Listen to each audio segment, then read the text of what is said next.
All right, so this is the last part of the Chapter 2 lecture series. But this is not in the book. So we've talked about, stress and strain and all of those kind of things and material properties. Now we're going to apply that in the case of a very simple structure called the cantilever. So a cantilever is basically a beam that's attached on one end. So in engineering, we call that a cantilever. And if we attach a beam on both ends, we call it a bridge. Okay, so there are lots of examples of cantilevers in the real world. Things like airplane wings is a cantilever, right? It's attached to the fuselage of the plane, and then the other end of the wing is off in space. So you can do some modeling of airplane wings, for example, using basic cantilever physics. Other cantilevers could be, say, a diving board, right? That's a classic one. We're all familiar with diving boards if we've been around swimming pools. Antennas, right? They're attached on one end and they're free to move on the other end. So that's basically what a cantilever is. So if we look at a cantilever, we can take it and we can displace one end of it and let it go and it'll vibrate. We can also put a weight on the end, as it is in this photograph here, or this sketch, and your cantilever will bend. And it'll bend depending on a few things. One is the weight of the mass you add onto the end, or the load that you apply to the cantilever. And the other aspect is, what is the springiness of the cantilever? How stiff is it, right? So that's the spring constant, K. So you can see here from basic physics class, there's Hooke's law, F equals minus Kx. And what that means is if we apply a force to a spring, okay, we're going to displace it by an amount that's equivalent to the product of the spring constant and the displacement that we put on it. So the more force we put on the spring, the more displacement x we get for a given spring constant. Okay, for a cantilever, the spring constant is found by taking the elastic modulus E, which is the material property. You'd figure it has something to do with materials, right? And you multiply by some dimensional properties. So we've got the width of the cantilever. Okay, it's shown in this figure here. We've got the thickness of it. In this case, it's D. And the length of the cantilever. That's the length from the edge to the end of the cantilever. And that's the spring constant. Now, spring constants are going to look different depending on the shape of the spring. Okay? And you can generalize it with the moment of inertia as well, but we don't do that in this class. We're going to just worry about one type of shape, which is the rectangular solid. So something that's long, not too thick, and has a certain width. So here again, this is the K for the cantilever. Okay? And these are the equations that you saw in the previous one, but there's another equation, the resonant frequency. So if we displace the end of the cantilever and let it go, it's going to vibrate for a little while until it damps out and stops. And it has a natural resonant frequency. So you hit it and it's going to vibrate at a certain frequency. You hit it, it's going to vibrate at the certain frequency again. Okay, so it's kind of like a musical instrument. If you've looked at jaw harps, they're cantilevers, and you can amplify the sound by changing the shape of your mouth and all of that. But the resonance of the jaw harp, the little vibrating piece that's inside the jaw harp, stays the same, and it only changes as a function of the geometry.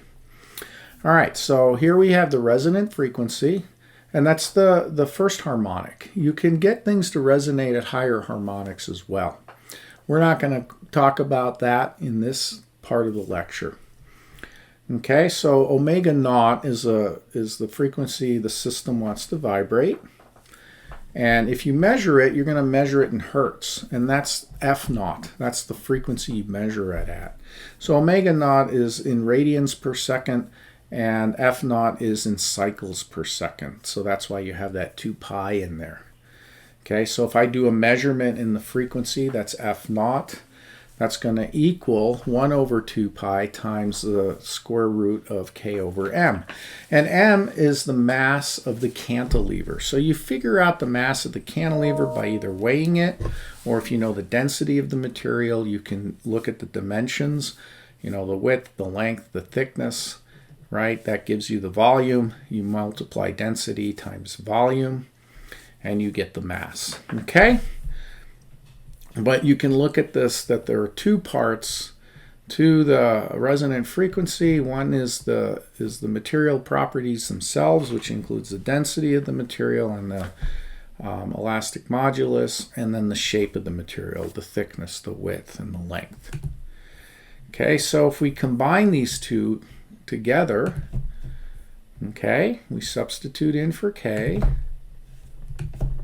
and we get something like this. Okay, and I want you to do this on paper and go through the math so you can generalize this even further, and we're going to do that here. So if we simplify it, we get something that looks like this. You can see there's a mass in here, there's a length cubed, there's a D, which is the thickness, and W is the width, okay? And E depends on the material. So if you have something stiff, the elasticity is going to have a bigger slope in the stress-strain curve, a higher slope, so this number will be bigger. And that's in pressure units, right? Megapascals. So if you do a unit analysis of this, use megapascals and all of that, you will get something that looks like 1 over seconds. All right, so let's take a look at this. So assuming I'm going to go get my pen. Assuming that we're going to just change the length of the cantilever, what do you think will happen to the resonant frequency? That's the frequency it wants to vibrate at. So if I make this cantilever longer, or if I make this diving board much longer, what do you think will happen? Will the frequency get faster or increase? Will the cantilever slow down, or will it stay the same? Well, if you think about it, and you can play with a ruler or a stick at home that has some flexibility to it. If it's too stiff, you can't observe it very well. But you can clamp down one end of your stick on the edge of a table, for example, with a standard C-clamp, and then hit the other end and watch it vibrate, and then make it longer and see how it vibrates, and make it shorter and see how it vibrates. I usually do this live in the classroom, and you'll find out that the longer it gets, the slower it gets. Now, if you look at the math, that makes sense, right? The length of the cantilever, L, is in the denominator. So if this goes up, right, the frequency will go down. Okay, and it's a weird relationship, right? It's 1 over L cubed underneath the square root. You'll find out later that, you have to put in information about M, and then you get even a better equation. All right, so now we're going to change the thickness of the cantilever. Well, that's in the numerator. So if my thickness goes up, then my frequency should also increase. Okay, and that's what you should always do with these simple equations, is just look at what happens. If I change this, what do I expect? If I change that, what do I expect? And get a feel for what you would expect to happen.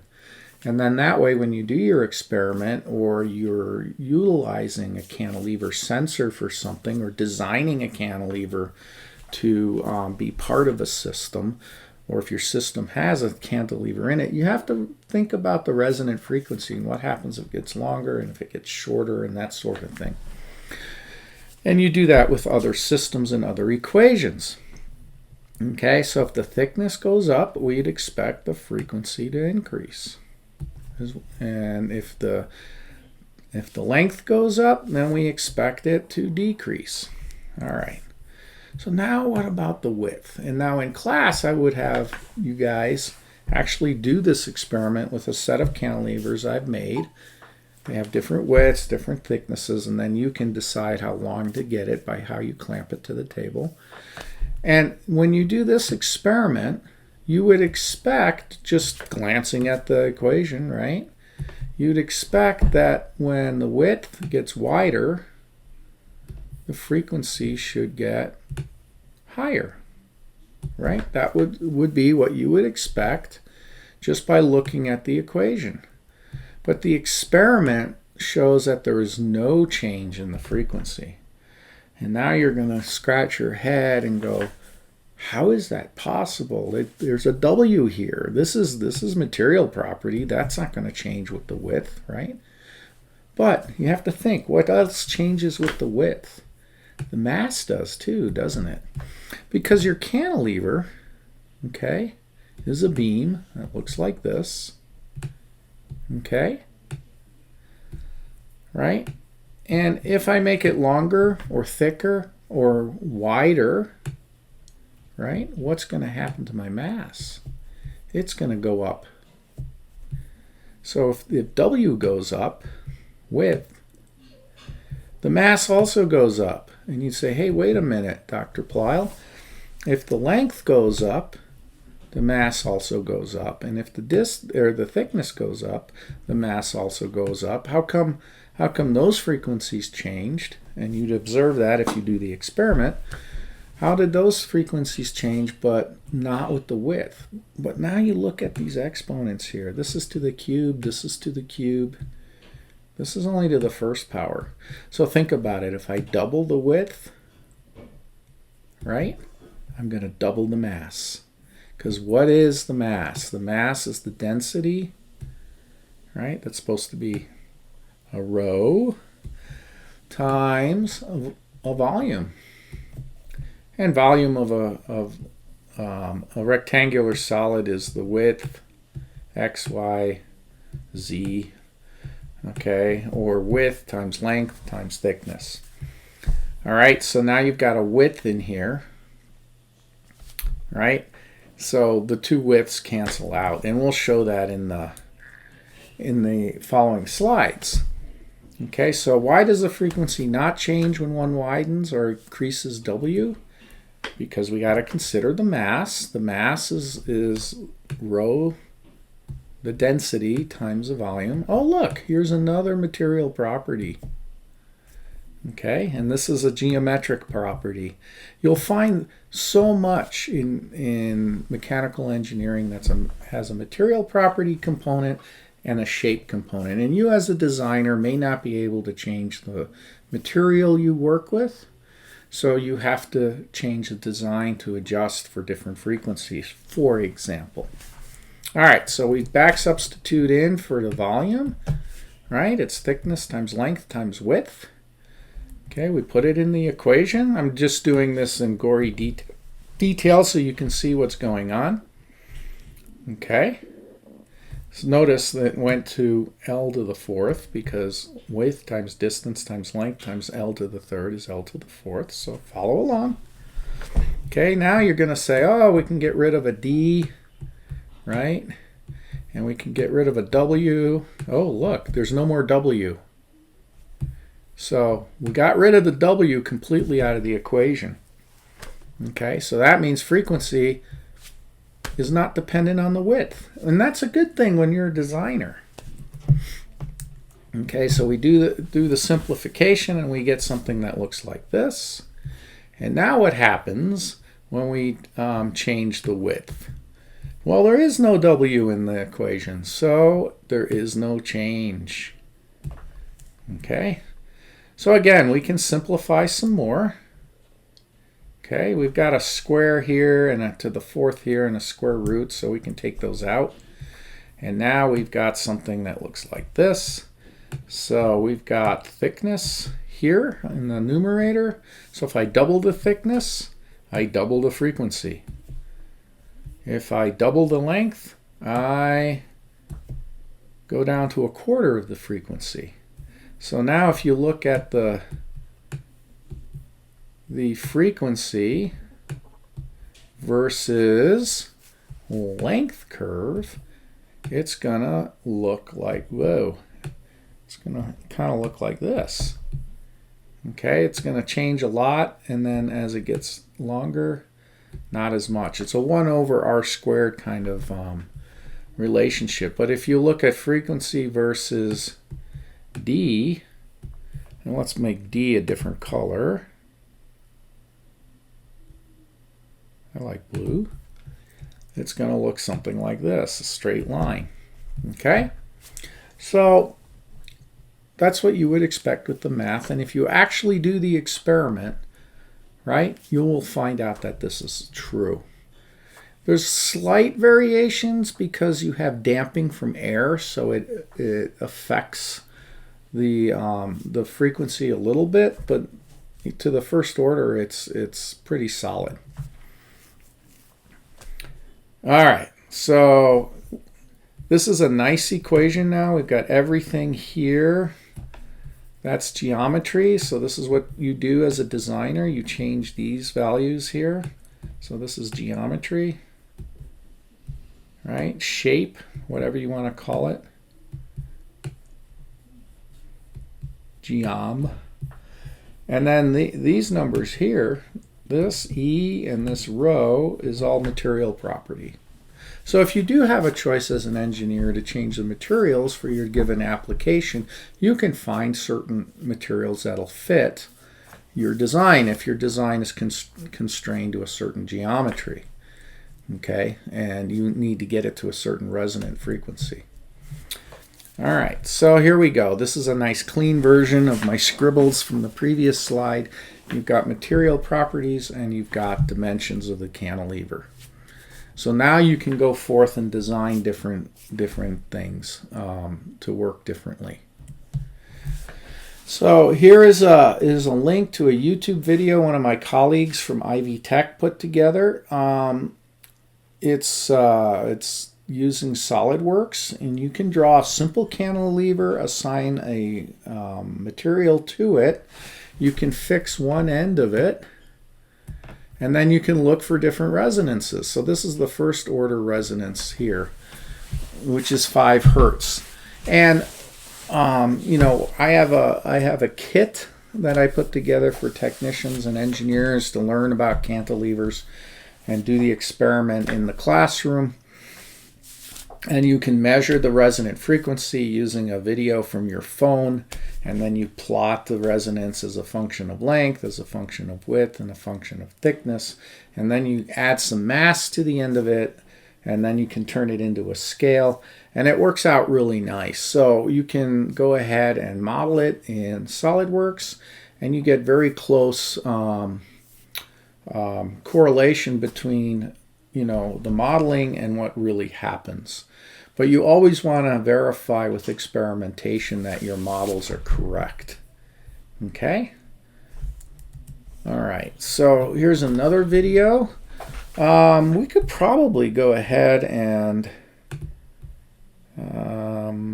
let's see. We can probably go ahead and watch this video. So this, you know, we talked about thickness, length, and width, and how it affects the resonant frequency of a cantilever. You can use a cantilever to determine the mass of something.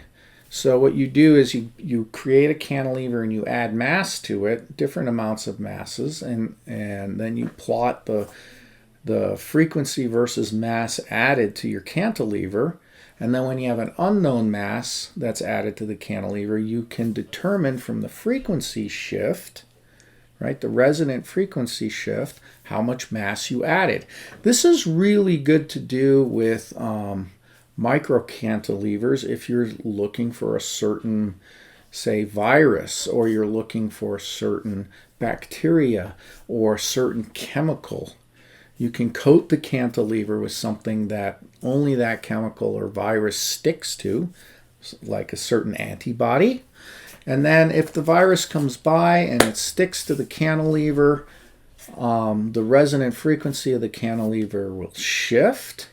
And as a result of the shift of that resonant frequency, you can tell that 1, you detected the virus, and 2, by the amount of the shift, you know how much virus you've detected. Okay, so this is kind of a fun video here, and I'm going to go ahead and show you that, and then you'll see what happens. So basically, when the video is played, you'll see that this child is at the end of a diving board and bouncing up and down at the end of a diving board, and then his father comes on the diving board and picks him up, and you'll see the resonant frequency shift. Okay, so here you go with the video.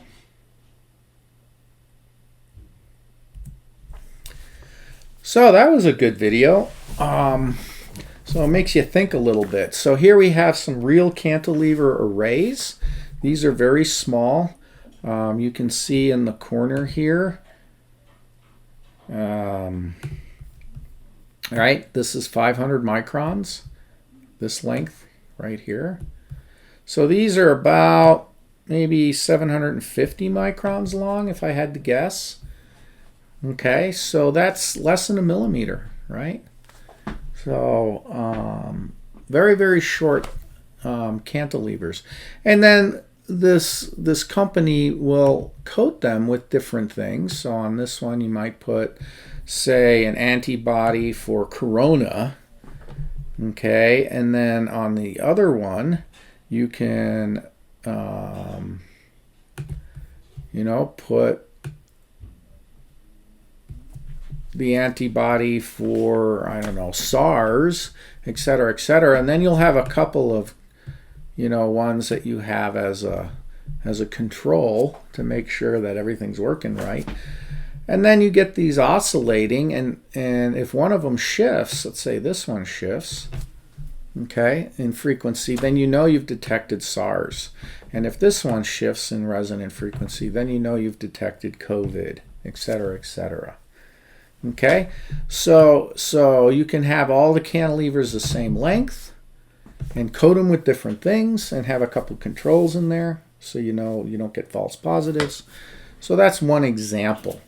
Some chemicals and some things that you're trying to detect work better than others. I've seen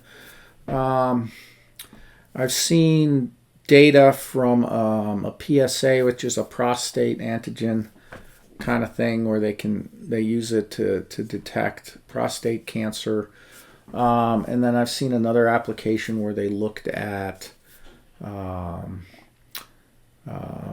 bacteria that causes severe diarrhea, right? What is that called? E. coli. So they created a cantilever that E. coli sticks to. And they can detect one E. coli bacteria, and it'll be a really slight shift in the frequency. All right, so here's an iClicker question. We have this cantilever over here and this cantilever over here.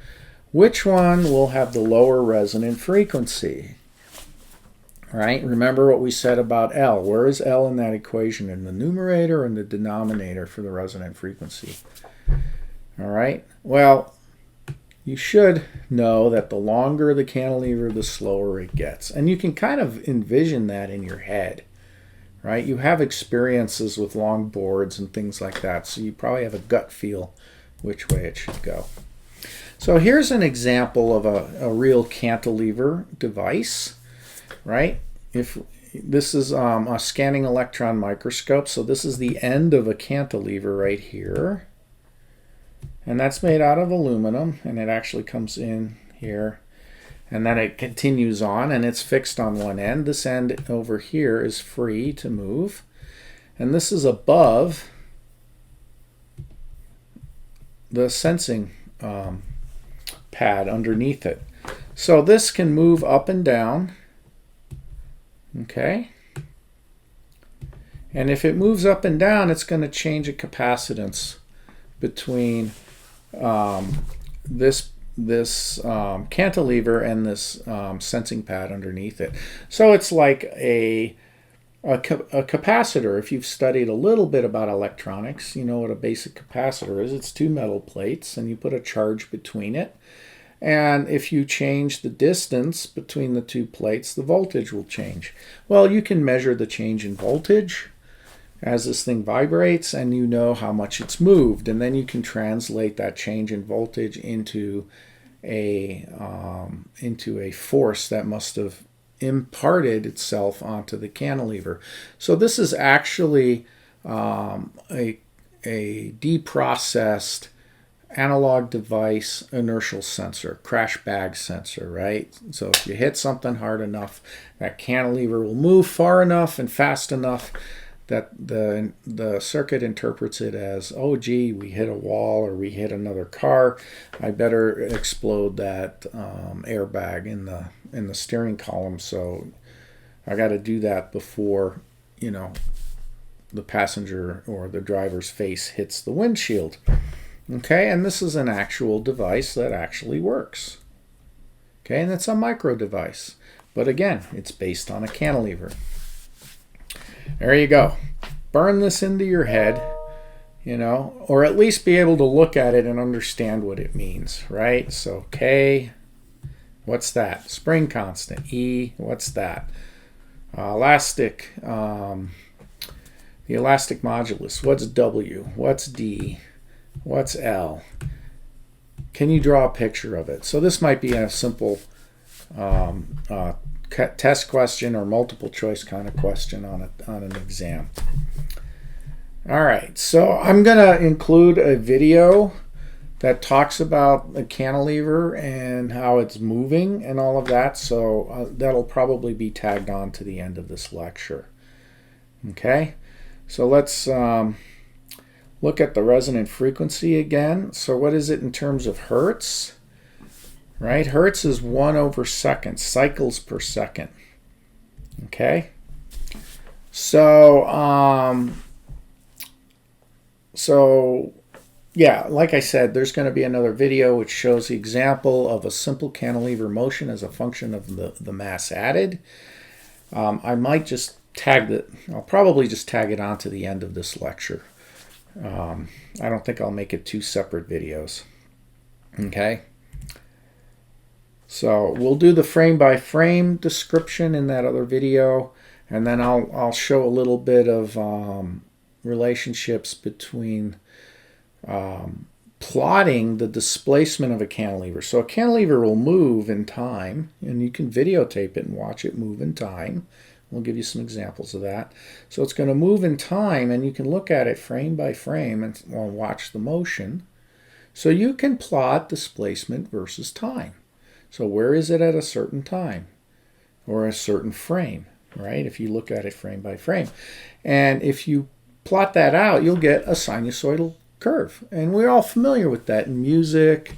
You know, a certain frequency is a certain sine wave, you know, a certain period. We learned that in school in math, right? The sine wave, frequency of the sine wave. We learned it in physics too, harmonic oscillator. Okay, so a lot of the dynamic stuff that you're going to learn or continue to refine in your engineering education has to deal with vibrations. And there's actually a class you'll take on vibration. They call it vibes. Okay, so for extra credit, what I'd like you to do, and I'll put something in Learn, find a yardstick or a meter stick somewhere. You probably have one at home. If not, just find a long, skinny, rectangular solid of some sort. And then you can clamp it to the end of a table, and you can determine the frequency of 4 different lengths. And you do that by taking a video with your smartphone. A lot of the new smartphones now can do 240 frames per second. Right? Back in the day, it was 30 frames per second, but you know, you can determine the frequency or the frame rate of your camera. You can take that video, look at it frame by frame, count the number of frames per oscillation or the number of oscillations for so many frames, and then you can convert that into cycles per second that the thing vibrates. So you stop the video when it perhaps reaches the top of its motion, and then you count 1, 2, 3, 4, 5, 6, 7, 8, 9, 11, 12, 13, 14, 15 frames, okay? And then it reaches the top again. So now you know you've gone 15 frames in one cycle. If you have 30 frames per second, you can do the math, and that's about 2 hertz. Okay, so it's going 2 times a second. If you're at 240 frames per second, then that's a lot faster. Okay, so do it for 4 different lengths. You can try different thicknesses. You can glue 2 sticks together if you want. Not required to do all of these, just do one of them. Do different widths if you can. And then you can look at frequency versus length versus thickness versus width. You'll find out that the thickness, changes the frequency, and the length changes the frequency. And then you can try adding some unified mass units. So those little clips that I show in the other video is a good system to use. You can tie on coins. That's what we did in one of my classes. We just used pennies or nickels. And you can actually look up on the web, what does a nickel weigh? What does a penny weigh? And you can actually convert it into real mass if you want to.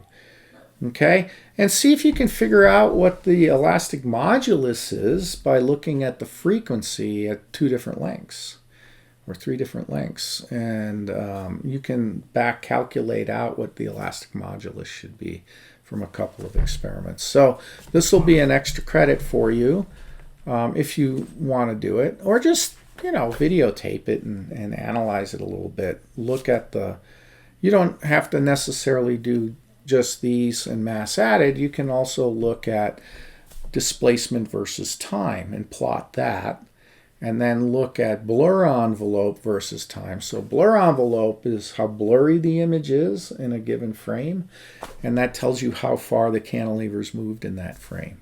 So if you put a grid behind it, you can do velocity versus time.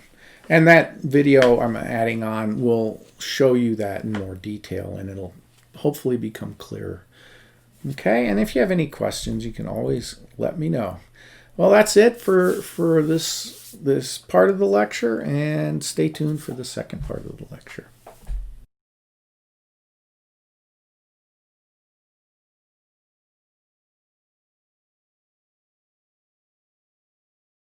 This video will tell us a little bit about how to determine the frames per second when using a digital camera, or your phone for that matter. So what you want to do typically is to record digitally a clock or something with a second hand, or even a digital clock. So you acquire the video with your camera or with your phone. You bring it down to the computer, and then you look at it frame by frame. So in this example, we took a video of a clock, and we're using QuickTime, and we play it back frame by frame. So you can see when we play it back in its original speed, you can see the second hand moving. Now if we go ahead and we click the right arrow key on the keyboard until we see that the time is changing by looking at the blur of the second hand, and then we count the number of frames, advancing frame by frame, we can see that the second hand will move again after about 30 to 31 frames. So you'll see that here. Now we've just gone to the second. So we know how many frames per second it is. You can also look, and camera will tell you sometimes how many frames per second. Here's an example of a cantilever with some mass added to it. You can see that we've frozen one of the frames in time and at the top of its motion. So it looks still. It doesn't move much in the frame that this has been recorded at. And from this you can tell that the cantilever is changing direction. So it's gone to its through its upward motion, and it's stopped more or less, and it's turning around and going back down through its oscillation. So you can study these things frame by frame and get a lot of information out of it. If we continue the motion of the cantilever and stop it later on, we can see here it's not very sharp. The image is blurred. This is called the blur envelope. And from this you can tell that it's actually moving a lot faster, because remember, each frame is the same amount of time. So here the blur envelope can give us an indication of the speed of the cantilever at that moment in time.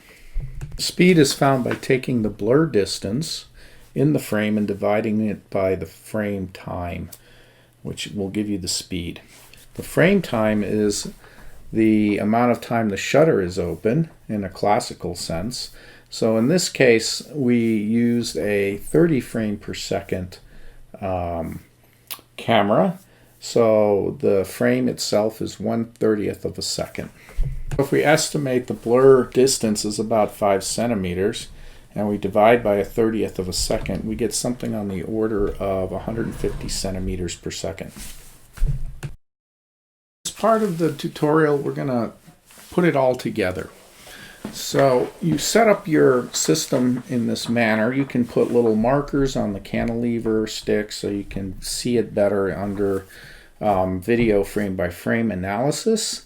And you can also put a grid in the background to do exact measurements with respect to the distance that the cantilever travels in at any given time within the video. So here you have 28 inches of a classical wood meter stick with no mass added. Now we've added 2 clips to it, and you can see that it's moving slower. Then we're adding 4 clips to it, and it's yet again slower. And so we can progress through this and keep adding mass to the end of the cantilever. And you can record the resonant frequency by looking at the frame by frame data. And when you're all done, you can collect all of that data and plot it. So you can do an analysis of frequency versus mass added. So here we see what the data will look like. You have a nice curve. It's not a linear curve. It's a nonlinear relationship. And now if you have an unknown mass added to the end of the cantilever, you will know exactly how far or how much mass you've added once you've got a calibrated system.